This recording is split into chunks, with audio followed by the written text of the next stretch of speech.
धाराशिवमध्ये शेतकऱ्यांना कर्जवसुलीसाठी बँकांच्या नोटिसा आल्यात। शेतकरी कर्जवसुली विरोधात ठाकरेंच्या शिवसेनेनं आता आक्रमक भूमिका घेतली आहे। जिल्हाधिकारी कार्यालयाच्या समोरच या नोटिसांची होळी करण्यात आली।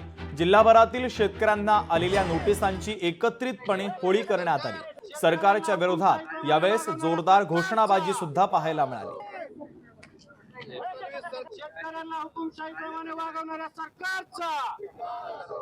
सोनं गहाण आहे, सगळं गहाण आहे, समोर दिवाळी आहे, खर्चाला पैसे नाहीत, शाळांची फीस भरायची आहे, शाळा सगळ्या पाण्यात आहेत। एवढी भयंकर परिस्थिती असताना मी म्हणतो की सरकार कुण्यातरी गोष्टीचा शेतकऱ्यावरती जाणून बुजून हा का तर बस पकडायला लागले। जणू आम्ही दुश्मन आहोत किंवा आम्ही शेतीची कवी किंवा विकून शेती आम्ही करू नये किंवा आम्ही कामगार म्हणून पुणे मुंबईला जावं अशी यांची इच्छा असेल, कारण हे सरळ दाबण्याचा प्रयत्न आहे। तुम्ही असं काय जुन्या नोटीस आहेत म्हणून जर कोण याला कमी त्याचं गांभीर्य कमी करायचा प्रयत्न करत असेल तर हे संवेदनशील किती आहेत शेतकऱ्यांविषयी हे दिसून येतं।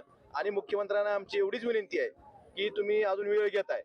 खरं तर कालच्या कॅबिनेटमध्ये आशा होती की काल निर्णय होईल, जाहीर होईल। 2 ते 3 दिवसात ती मदत कशा स्वरूपाची असणार आहे याच्या बाबतीत घोषणा करणार आहेत।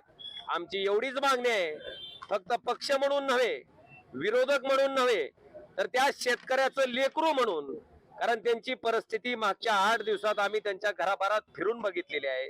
त्यांच्या पोटातली आग आम्ही त्या ठिकाणी बघितलेली आहे आणि त्याचा प्रतिनिधी म्हणून एक माणुसकीच्या नात्यानं त्याच्या पोटात पडलेली आग त्या सरकारपर्यंत पोहोचावी म्हणून आम्ही सरकारकडे कळकळीची इतकीच विनंती करतो की 50,000 रुपये हेक्टरी जर पंजाब सारखं राज्य देत आहे तर आपण सुद्धा तितकीच मदत शेतकऱ्यांना द्या।